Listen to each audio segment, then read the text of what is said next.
This video is made possible by our generous supporters on Patreon. Check out patreon.com/NWR for all the details.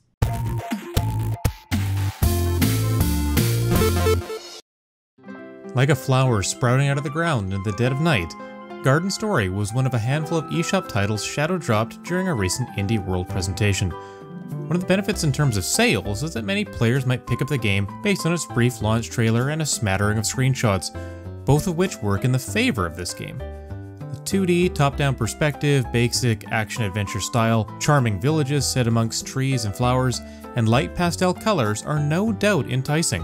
But unfortunately, the minute-to-minute gameplay quickly wilts on the vine. As anthropomorphic grape Concord, you emerge from your humble home in the Grove at the behest of your friend Plum.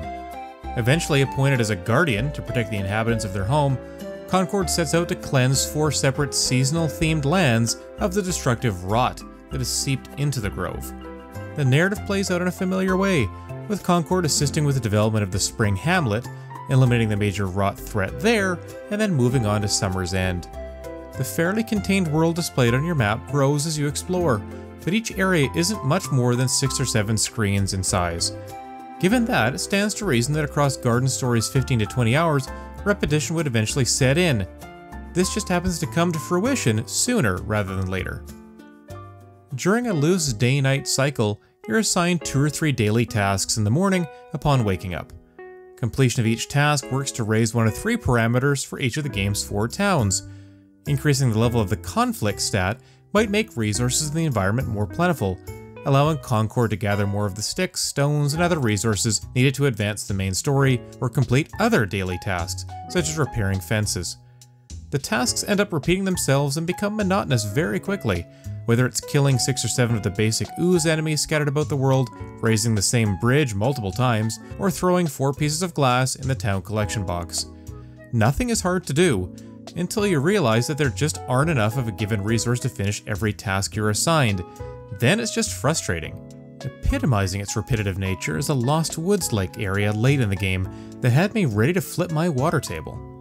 Concord starts off with a small life meter and an even smaller stamina meter, with sprinting, rolling, and attacking all requiring stamina.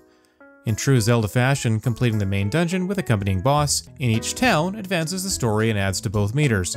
The dungeons themselves contribute a bit of variety, but each level within still involves slaying all the foes on screen or pushing boxes onto specific tiles. A primary issue with the game's progression is that early on, while your health and stamina are low, combat is much more dangerous, boss fights in particular. You have a refillable jar of dew that can heal you some, but it's still very possible to fail a few times on the first 2 bosses. After you toughen up though, much of the action of the game becomes a chore, even after powering up your selection of weapons. Speaking of Concord's arsenal and toolkit, none of the weapons outside of maybe the sickle feel all that satisfying to use. You generally get 1 or more new weapons or tools in each town that allow you to overcome obstacles specific to that setting, but they lack range, speed, damage, or a combination of the 3. When you're not fighting the same enemies ad nauseum, you can eventually plant seeds in the ground that yield new resources, some of which you'll need to advance the plot. You can also build structures around town that appease some of the fruit and vegetable themed NPCs, but these construction efforts seem entirely cosmetic, outside of one particular project that you need to build a few times. While you can also use your hard-earned cash to purchase hats and backpacks from the stores in each town, these don't serve any purpose either, other than changing Concord's appearance. The music and art style of the game are clear strengths, with the visuals being reminiscent of Earthbound, or even more appropriately, Turnip Boy Commits Tax Evasion. The pleasant soundtrack that plays as you roam throughout the Grove makes for chill traveling music. One presentation element that doesn't land as well is the use of symbols and pictures to indicate key information about required resources or weapons. NPCs also tend to repeat dialogue verbatim when spoken to a 2nd or 3rd time, trapping you in a conversation if you accidentally, or purposely, try speaking with them again. While the map screen always displays the next main objective, you need to visit a job posting board in town to see your daily tasks, so maybe use the Switch to take a few photos when you first learn what you need to do for the day.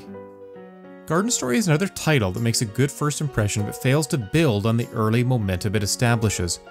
Rather than adding new mechanics or interesting twists, Concord basically goes through the motions each day in the Grove, until a new area becomes available. The story and combat aren't compelling enough to make up for the uninspired gameplay loop that starts to repeat itself far too soon.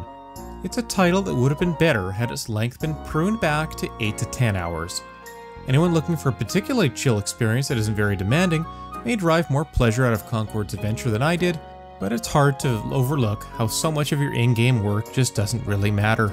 The downward sloping difficulty curve, boring daily tasks, and lackluster enemies make Garden Story a crop that's not worth rushing to harvest.